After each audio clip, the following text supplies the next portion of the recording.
now. Awesome. So my name is Ghanima. I am a ogre shaman, and I have been in the game, gosh, since 2003. I think Spring Wars 2003 was my first event. So I've seen a lot as far as development of lore, specifically Belegarth monster lore in particular. I've seen kind of a lot of ways some of the initial races have changed and merged and grown their lore, and also have seen a lot of new younger races enter as well. And gosh, it would have been, I think it was probably about 2008 when Kazi and I really started talking about, okay, all these different groups have their own pantheons and really very little interconnected lore. There were a couple of stories with the goblins that referenced elves, and kind of named elven characters, and kind of the big story, which I always really resonated with, was the throwing of the stones. And just to reiterate that for anybody who doesn't know, it was a bugbear story, and it was talking about basically how the bugbears got tricked. The bugbear god got tricked and shafted all the other gods through their stones, and where their stones landed, that was the place where their races were going to live and work. And the bugbear god got tricked to throw his into the desert. And it was kind of the only story at the time that really mentioned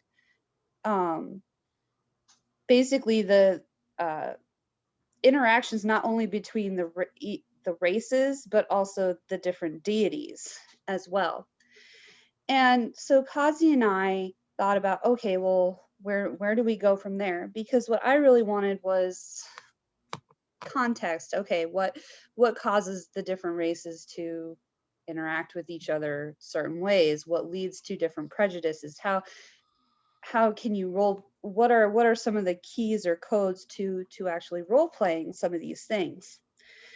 And that's really kind of where my passion came for building a Bell universe, so to speak. And the question then becomes, how do you do that and still leave it kind of open ad infinitum for different races and things, and not cutting it off? And in a certain way, we were somewhat blessed with the deity of Malashakad, because he's basically very, very big and fairly ambivalent about almost all of his creations. So utilizing him as kind of a prime initial creative source, you could basically have any number of deities under him that were his, initially created by him, but then could go on to found pantheons of their own. And the other thing to state here is that no race has to actually believe that their god originally came from Malashakad either. Just because you have kind of a combined world, so to speak, that doesn't mean everybody has to agree on the elements that happened within it. I think the important thing is to agree something happened, and to have some ties to where people can say, okay, is that the same event? But different races can view it in different ways, and that actually adds to the richness of the story. If you think about our own world, kind of the three Abrahamic religions, you've got Muslims, you've got Judaism, and Christianity. They all believe in essentially the same God, but they have very different takes on what happened, basically at Abraham, and how things diverged from there. And so you can translate is not necessarily the right word, but you can see how you can use somewhat similar principles in building a world and lore. Kazi wants to interrupt. Well, I was just going to say, Malashakad, like, for example, Malashakad and Marjak. Malashakad is the creator god of the goblins. Marjak is the god of the bugbears. And within the game, goblins and bugbears agree that Malashakad and Marjak are brothers. But goblins, of course, believe that Malashakad is the big brother and is responsible for making things. Bugbears believe that Marjak is the big brother and responsible for making things. And like that's fine. Like I of course think that it's Malashkad, the Khan thinks it's Marjak, and that gives us a hook, right? And it lets us exist in the same space, but still do whatever we want.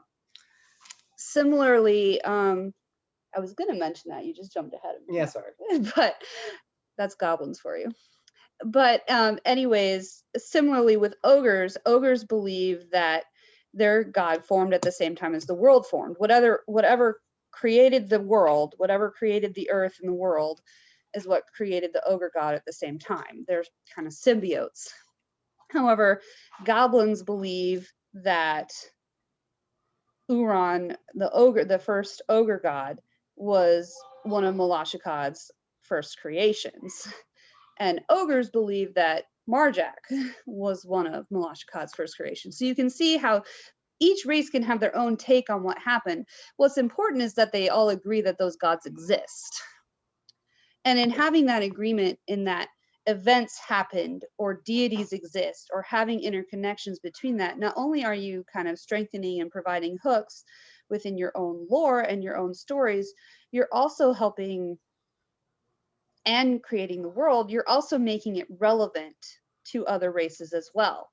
Especially since most races go through ebbs and flows. Well, you'll have more or fewer members and things can get forgotten. But if you've got buy-in from other races and other people who can tell you those stories and those interconnections, it helps keep the lore alive. Particularly, let's say you're in a place where there's a new bugbear who wants to show up, and you can share some of those things about Marjak and what you know is the bugbear's take, but also what your take is. You create. Oh, my vocabulary has suffered since becoming a parent, but you create buy-in basically with other races, and you create reasons for them to know some of your lore as well.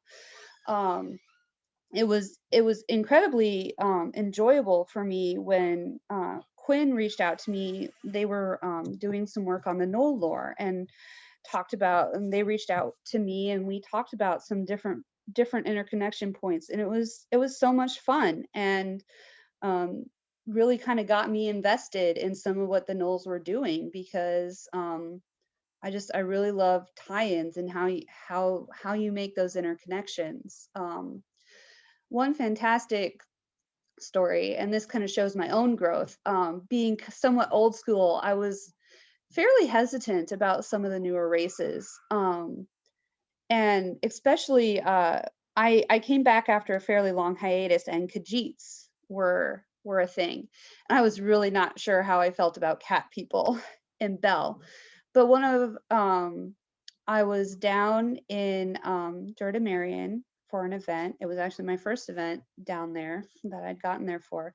And I met a Khajiit, and they came up with a story about how basically they were the actual desired children of the cat goddess of the goblins.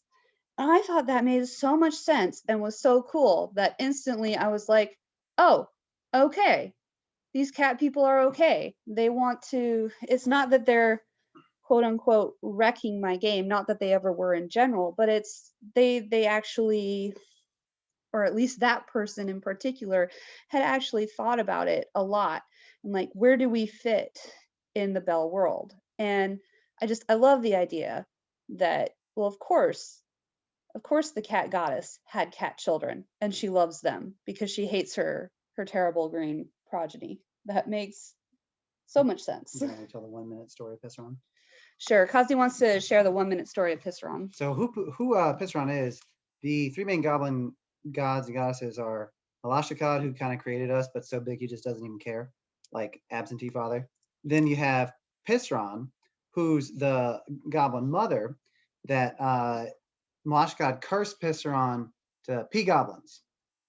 I'm sorry, we're goblins. It's weird, okay? So she's cursed to pea goblins. And then we have Scribbit, who's like ascended god. And Pishron is an awful flying cat creature that Malashkad looked at her and said, "Ah, yes, you're the perfect mother for the children I want," right? And so cursed her to be goblins. But she hates us because we're basically like a disease she has. But she loves her Khajiit babies, right? So it's really fun whenever goblins and Khajiits run into each other now, because like the goblins get to go on about like, why won't the mom send me a Christmas card? She's so mean. And they're like, oh, mother loves us. You're just terrible. And, you know, whatever. It's just like built in, like an automatic place to start with like them. So yeah, that's all I got. And so I guess that's kind of my main point that I want to drive home, is that interconnections between races can just basically be a bunch of different jumping off points, both for you personally as a character and how you interact with other people in Bell, other monsters in Bell, other characters within Bell, but also jumping off points story-wise. And so I just have a couple more things to say before I want to kind of open it up for other people to, and we can kind of get a dialogue going. Is here are some of the ways that I see being really ripe for interconnection. And one of those would be named characters or deities. Deities are particularly ripe because in almost all instances, they're kind of the distant past. So you've got a lot of freedom as far as what you can say happened, um, and just having the same names intermixed in other stories just really creates those points, creates reasons why you act different ways. For instance, ogres don't get along with bugbears really at all because we blame Marjack, the bugbear god, for the death of our original god. And so instantly that. A raised hand in the chat from T. Oh, sure, go ahead. It's actually kind of along this sort of line of being able to have that kind of commonality and back and forth that kind of sparks, you know, a really fun, you know, banter back and forth.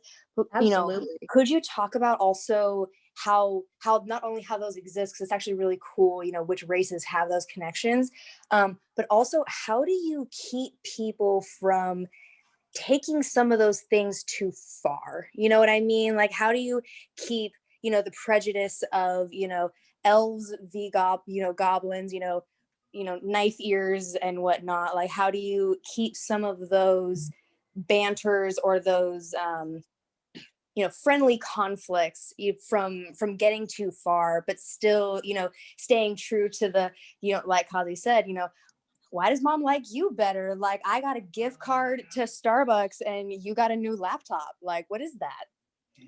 Oh, I would kill someone for a gift card to Starbucks from mom, as if that would be the greatest gift she ever gave the goblins. I think the big thing is, and this is true in almost all situations, is kind of reading the room.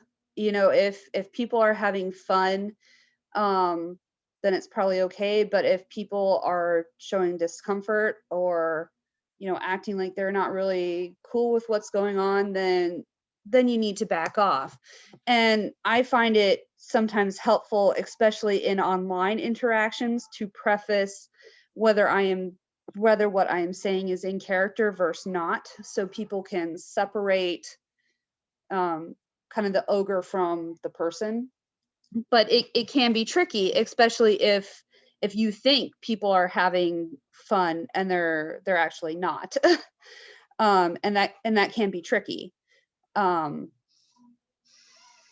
think it can also be helpful if when you're doing it, if it has been somewhat designed as a space to do role play in. Not saying that role play in Belegarth needs to be, okay, in this square is where you can role play, but just kind of having the understanding that you know, maybe around main fire is maybe not the place to do it, because not everybody there is going to be into that.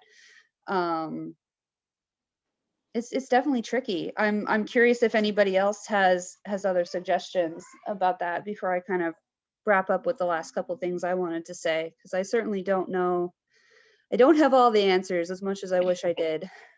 I mean, secondary to that is also like, are there any of those, you know, at least right now, commonly accepted conflicts between races that maybe you're not a fan of or think that, you know, could possibly, you know, be reworked to be, you know, a better kind of interconnected kind of culture instead of it being, I guess, what it is?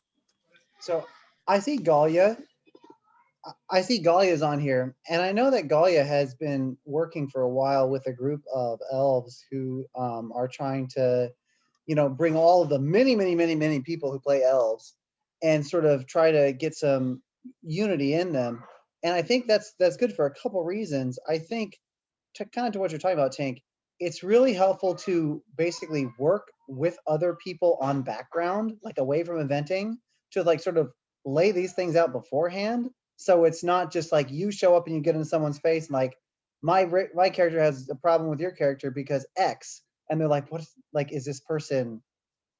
Are they actually angry at me or what's going on? No, they already know. You've already talked about this. This has already been established. Both sides know what's going on, right? So both sides are cool with it. No one's taken by surprise. So like if you work with people on background so that like all the Khajiits and all the goblins already know this joke, so no one's going to get upset about it. And like with trolls have it built into their characters that they're like forgetful, right? And kind of sleepy. Yeah, that they're forgetful and sleepy, and so when someone gives them crap about being forgetful and sleepy, that they're not going to get upset because everyone's already established it, right? And everybody buys in. I think getting that buy-in is very important. Awesome, thank you. So, just jumping back real quick to where we were at, one way is through named characters, either named heroes, deities, shared characters within the stories. Another way is through shared events. You don't even have to, your pantheon doesn't even necessarily have to interact if you have a shared event. One thing I've broached to the lizard people, because their pantheon and kind of lore is very separate from a lot of it, but one thing I broached to them, because they are space travelers, interdimensional, and they're trying to figure out how to get back, I was like, well, what if during one of these big major events that have happened, that's when you guys showed up? Maybe that's the interconnection, that okay, maybe on the day the ogre god died, all of a sudden you guys showed up, that whatever immense release of energy that was is what caused the portal machine to malfunction and bring you here, or stuff like that. I think that's something they're still talking amongst themselves. They weren't entirely certain about that, but you can, if there are events that multiple groups establish happened, even if they don't exactly agree how they happened, that can be another interconnection point. Another way is, I'm going to hold this up here, is through artifacts. This is the ogre obelisk eye, and I've heard it called the obelisk and other names. And I think that's fantastic too, that even if we all acknowledge it's the same, the artifacts come from the same place, just having different names, different ways it's referred to also adds to that richness. But so there's artifacts within the games now that create ties between the different races and how they have them or why they have them, and what people have written for their races as far as having them. Similarly with the goblin head of Neb, he's primarily, works for the goblins and stuff, but he's also gone along with the horde on multiple things and different ways. So there's different ways to link and tie to artifacts and other things that happen to create some of those interactions. And I think the big thing to remember is to keep it fun. I don't think lore has to all be fun or silly. I think lore and stories can delve into deep topics, but especially if you are making interconnections with other races, I think respect is pretty key. anytime that I've written other races into my stories, I've always reached out to members of those races to get their input and feedback on how they feel I've done the characterization. And I think in the end, that's kind of the key. And if you can form friendships and relationships and creative connections with people from other races and work with them, that can make it a lot easier sometimes too. So those were kind of the main points that I wanted to for sure hit on. And now I just wanted to open it up if there were other topics people wanted to talk about revolving around this. And if there's not, I can keep going with some other things, but I didn't want to just it be me speaking all the time and Kazi interjecting now and then. If people had other things they wanted to ask or wanted to mention, I really if this wants to be, if people want to turn this into a discussion time now, that would be awesome. I kind of live for this stuff and live for talking about this stuff. So whatever you guys want this time to be is what I'm happy to make it now.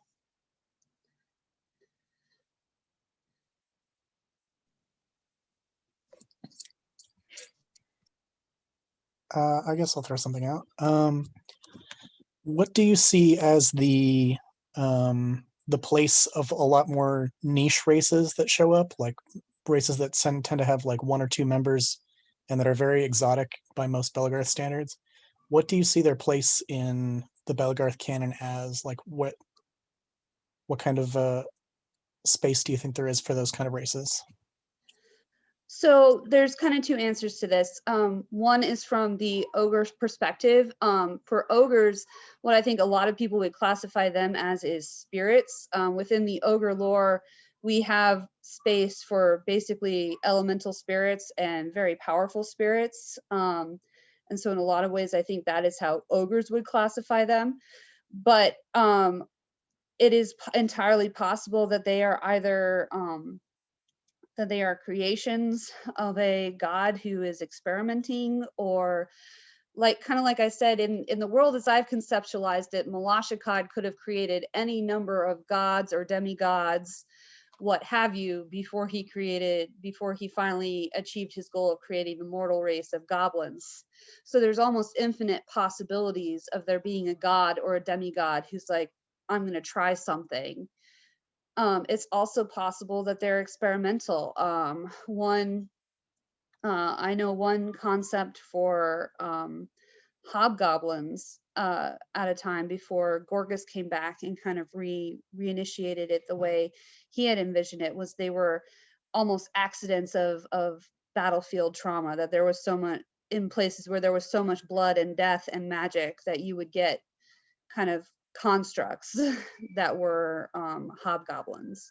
So there's any number of ways people within those races can construct it. It's also a situation where even if there's not many people playing that race, theoretically in their head it could be a bigger race than what is actually represented within the Bell community as a whole. Especially since most races go through waxing and waning periods of time. There's not just a ton of ogres right now. Back in the day, there were many, especially when most of the Hellhammer people played their alt characters, at least for a few events every year, where they were all ogres. So now we're significantly smaller than when we were at a certain time. But I certainly, within my own mind, don't see ogres as a diminished race within my concept of the story. There just aren't as many people playing hero characters of it at this time. And like for however many years, there was only one kobold. It was just Strat, and he was it, right? And then all of a sudden, they were one of the biggest monster races in the whole game, right? So you never really know when something's going to go from rare or niche to like totally mainstream and like one of the best known. I mean, look at how like it constantly happens.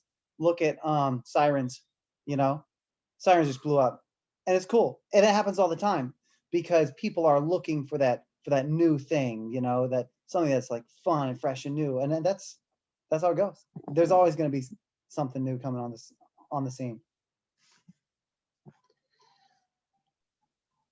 Thank you.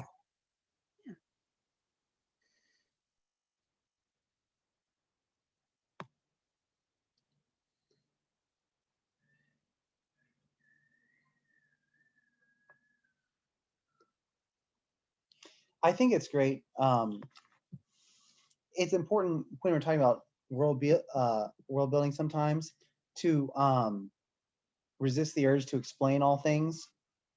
Like one big interconnection, talking about a specific character, is the goblin Rajneesh, who was a goblin Kadeen long ago, who ended up creating the night goblins, right? And I remember I was sitting down talking with the night goblins, and they were telling me things about what they had come up with.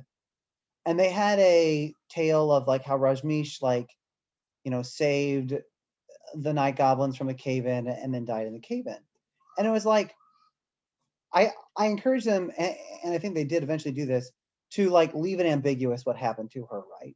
And basically turn it from like she died in the cave-in to like she was with him for a while, and then eventually she like vanished, right?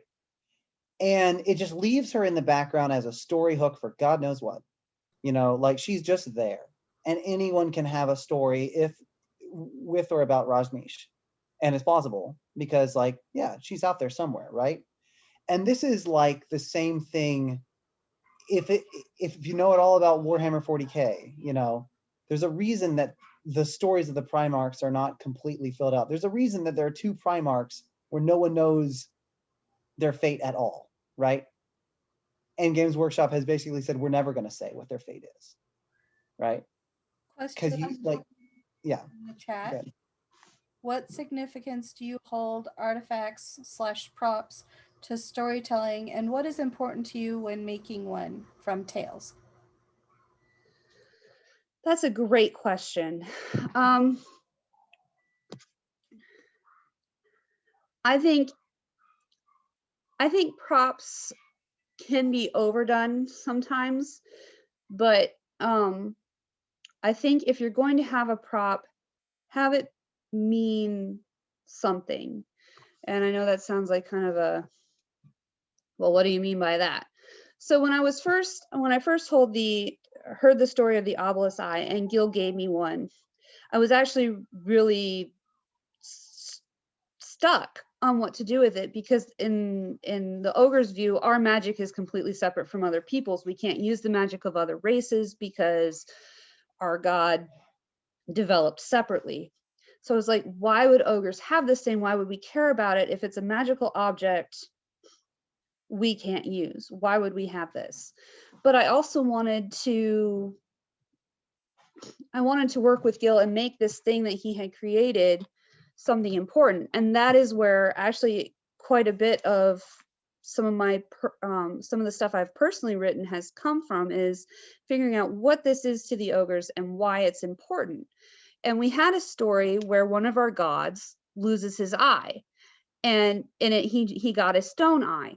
And I talked with Sigurd, who was the person who had made that story, and I was like, well, Sigurd, here we have a magical eye, and we have a god who loses an eye. This seems pretty ripe for some interconnection here. What can we do?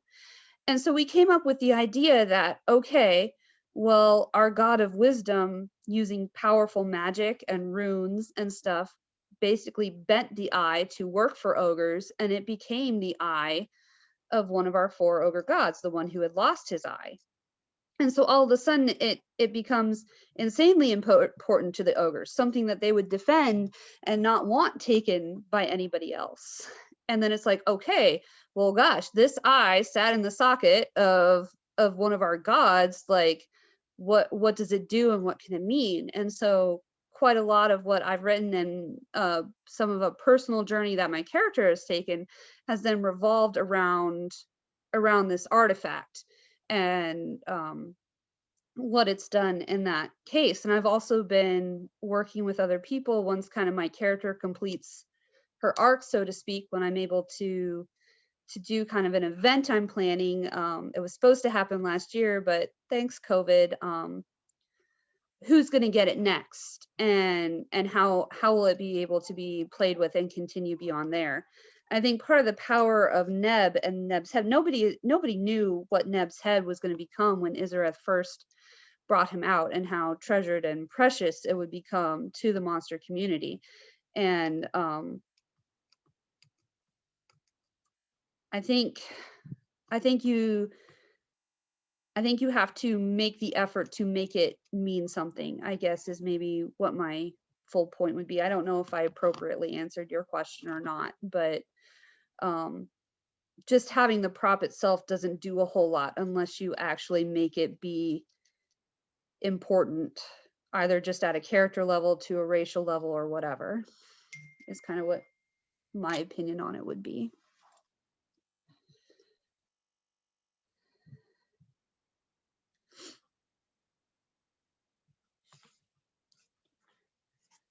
So Tails, when you said props, are you talking about like things like Neb's head and stuff like that, or are you talking more like stuff that you might have as a part of your kit?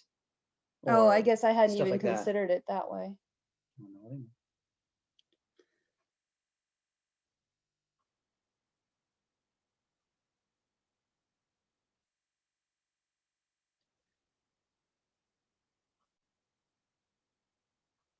Dagger says, I think having artifacts that are useful or communal is important. A racial artifact is cool, but interconnections between the races make artifacts more interesting. I definitely agree.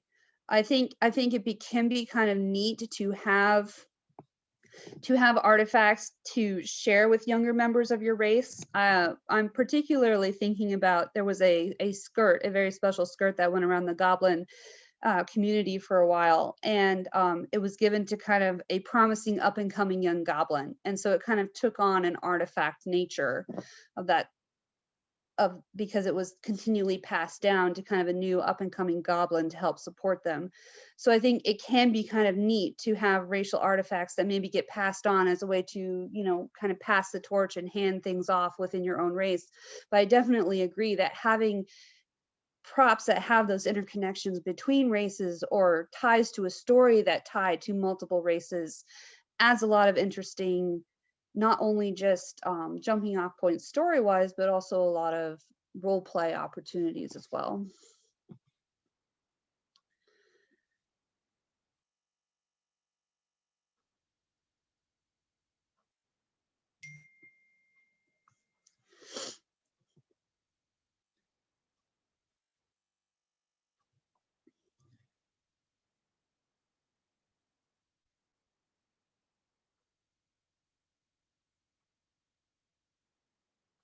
Did you see the comment Neb's head or something more ceremonial?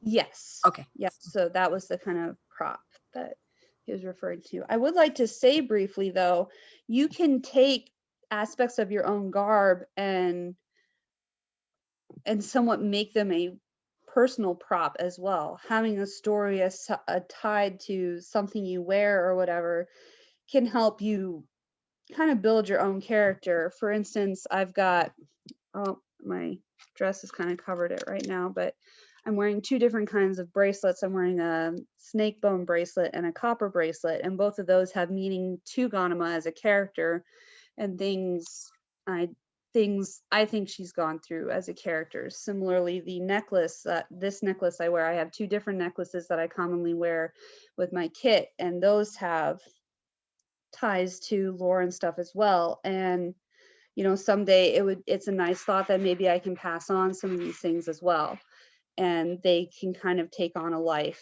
and a new life and new story of their own. So it doesn't always have to be envisioned as a big prop in the beginning. Sometimes having something sentimental and ceremonially passed on to you can make it an artifact in and of its own right. I was given a belt and stash by Kichi from back when he played an ogre, and he was one of the first people who ever didn't hate Una, the ogre goddess, as being completely crazy. So that was incredibly touching for me, in that being passed on to me, and in my own mind has taken on an artifact quality for me. And someday I would like to be able to pass that on as well, just to kind of keep that going, keep the story alive, so to speak. I think we've kind of hit on something while talking about this. I I think a key to making a real artifact within the game is either passing it on or, like the obelisk, having multiple examples of it so that it can be shared. If it's not shared, then it can't be a relic with meaning for multiple people. Neb's head is a relic because I don't know how many people have had that thing in their care. Dozens of people by now. Me. Yeah, like who in this chat has had Neb in their care? Me, Tink, Galia, probably at some point. I don't remember. But like, there's like 3 of us here who have had this dang plastic head. And so, yeah, so it matters. And like, you know, Kristen, your belt that you got and the obelisk, the fact that so many people have one, I think that, yeah, I guess that's the key, isn't it? It has to be shared by multiple groups, multiple people. Dagger had a comment in the chat. The obelisk coming, or the obelis, I'm not sure how it's pronounced, coming from the Elven King of Stars story makes them valuable to elves, goblins, and any other race who appreciate the power. I've considered bringing in an artifact, but I'm not confident in the lore story that originates it. From Dagger. Well, I'd love to hear the story at some point too. But I think that's one thing is, you know, find allies, find people to bounce ideas off of. Find, you know, if you want to do something,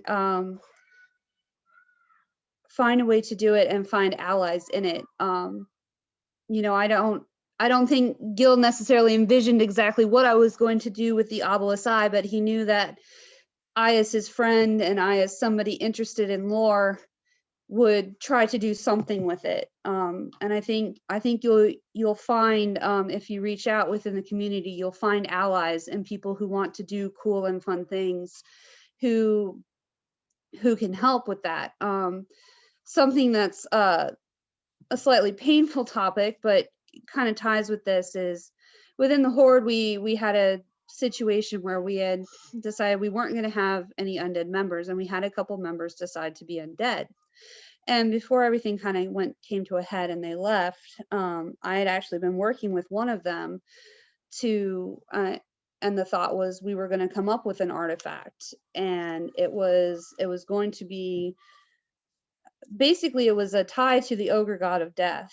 And so it was a reason why, since ogres in particular really hate undead for various lore reasons, why the ogres would maybe be interested in working with this individual, even if they were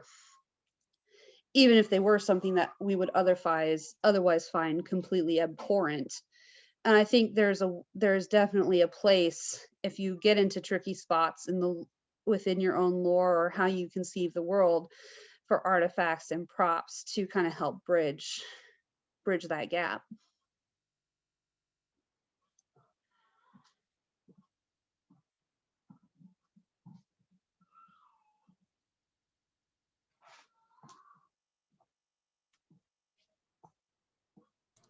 We have about 15 minutes remaining before the next class. Indeed, Tails.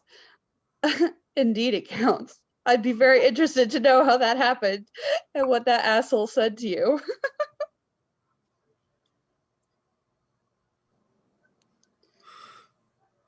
I am so sorry, Tails. You have my condolences. He's kind of a jerk, but we love him. Not Neb, not Tails.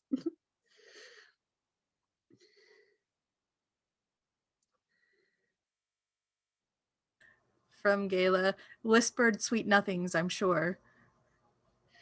Tails, how do you get new members invested in your lore? Any tips or tricks? That can be kind of tricky. And I admit sometimes it's hard, you know, especially in a situation where we're not able to have events in person. Getting people, I'm finding getting people to sit down and read a story, it can be a bigger ask than you might think it would be. I think some of it just has to do with what resonates with people. I long ago gave up quote unquote fighting to keep people in a race or whatever, because I think people gravitate to what they find compelling. And I think if people find the story compelling, then it's not much of a fight to get them invested. If it's you're trying to start something new, I think sometimes getting people in the community who you know already like to talk lore and are interested in lore, um, getting talking with them about it too, sharing your story with them, and then they can share it on, and stuff like that, and that can generate excitement as well. If you're not finding necessarily newbies who resonate with it, just getting it out there and to the point where it can be shared by others can really help as well. I don't know if you have any insights into that, Kazi. Yeah. So goblins are kind of interesting because we're such a big group comparatively, right? Like obviously in total there's only a couple dozen of us who are active at any one time, but compared to most groups, that's definitely the biggest. And so within it you see, and you have to leave space for people to kind of care as much as they want to care, right? There are some people who 100% care about all the stuff. They want to know everything. You know, they want to learn all the things. They want to know all the stories. Like they're just thirsty for it. And then on the other end, there are people who they like being a goblin, and like that's about it. You know, like they don't need or want to know much more than that. So you kind of build it at levels, right? You have the level where it's like, we're green and you cover your elbows, and here's Scribbit. You know, and like for a lot of people, like that's cool. And you know what? They're just as goblin as anybody else is. Like, and if that's all the level of involvement they want with the story, that's cool. Like it's all up to them. So you got to build your lore at levels, right? You've got to have the basic stuff that you can explain in a couple sentences, and then they're in, right? And then you can go as deep as you want from there. Tink is raising her hand. Go ahead, Tink. Oh, I was gonna wait. I was honestly waiting until he was done. But I was supposed to say, Kazi, if you want to finish up your thought, then I'll ask my question. Oh, I think I was about done. Okay, well, that was fantastic. I was gonna ask in terms of, you know, God, I forgot the fancy word for it. You know, continuity, or at least, you know, having a interwoven world. How do you now, or how would you suggest interweaving the like human quote unquote, you know, history of like the, you know, pinky races, you know, to the, you know, monster history and lore where they could possibly intersect, but like, do they?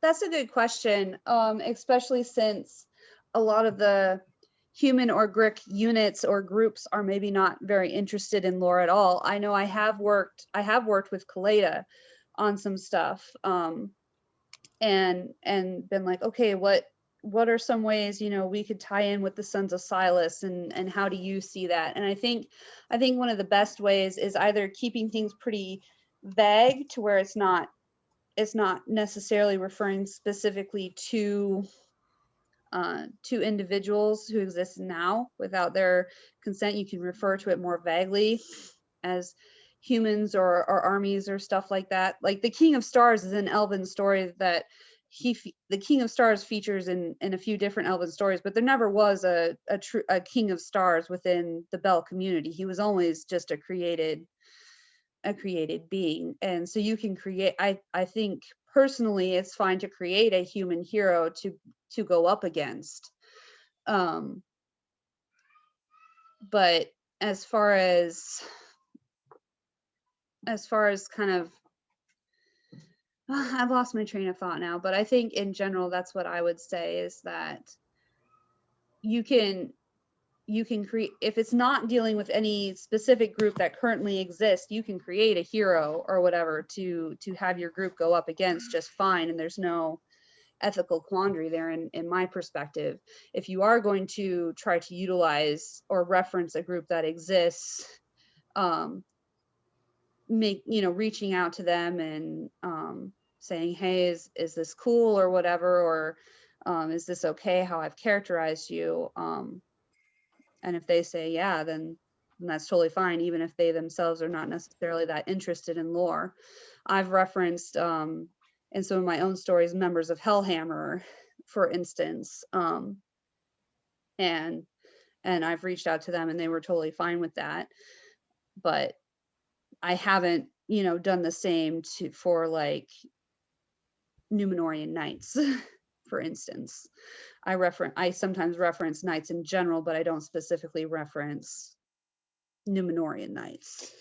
Not by name, but Numenor is a place in our stories. Like, you write them into your story. Right, Numenor as a place has Yeah. featured, but only really just in mentioning. But I've never, tried to write somebody else's character without their permission, for instance. Right. Yeah. Sure. And kind of as a follow-up, I guess, then would it be wrong to even like human history to quote unquote like take a event and insert, some monster history into, real Greek history? I don't personally see anything wrong with that. No. Since you asked, the original goblin lore, they were from real places on Earth. Like, I forget exactly where they were all from, but I think places like it was like Izareth and Kudzu and all them, they all came from different places on Earth, like Mongolia or Japan or like whatever. So yeah. Like in my own construct of the Belegarth world, it's basically our world, but not with the modern trappings of it. Like all the same land masses exist in my own construct of it.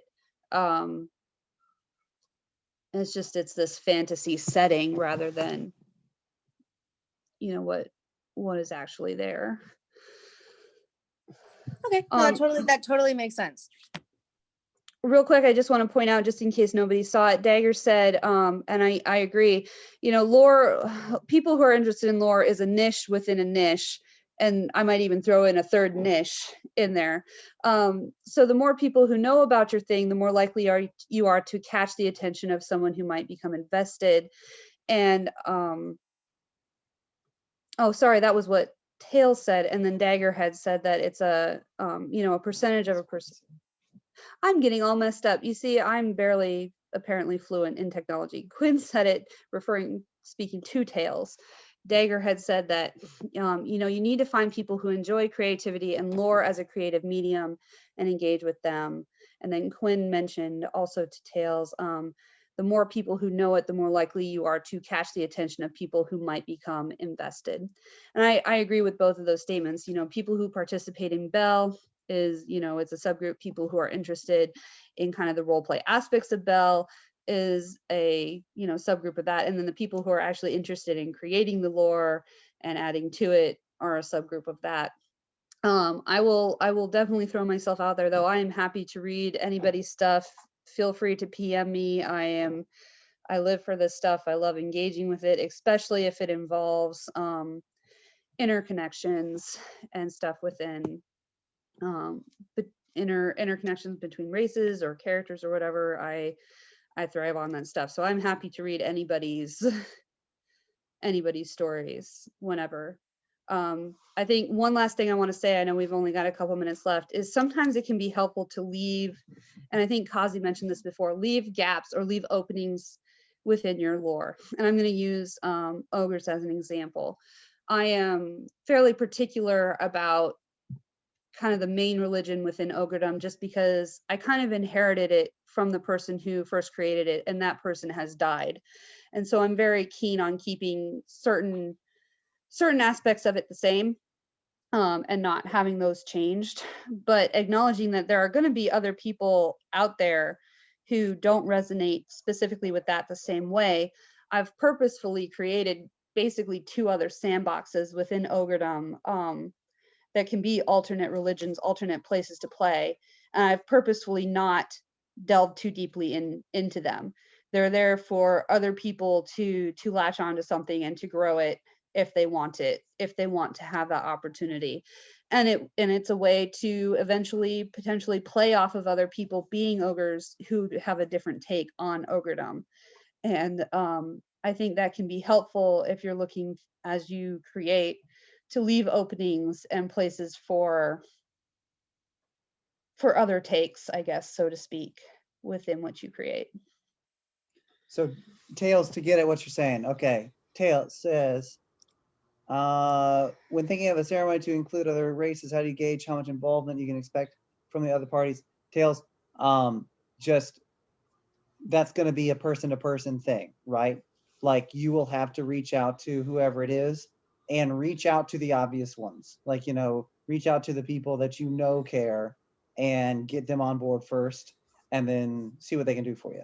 I've had a lot of success getting people involved in whatever nonsense I was doing, be it Witch Doctor or Kadeen or the marches or whatever. But you just got to ask. Like people will participate, but you got to ask, you know, and you got to ask the right people.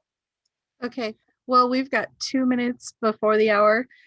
So if you would love to continue this conversation over in the Arts and Sciences Discord voice channel, that would be great so that we can get ready for Master Anisha's modifying tutorials class. And just a quick sign off. Again, if you guys have any questions you want me to personally answer, feel free to PM me. I'm definitely happy to wax poetic whenever. We can even set up a Skype chat or whatever. If chatting's not your thing, we can do it over the interwebs. So thank you all for coming. Really appreciate you being here, and hope you have a great rest of your night. Thank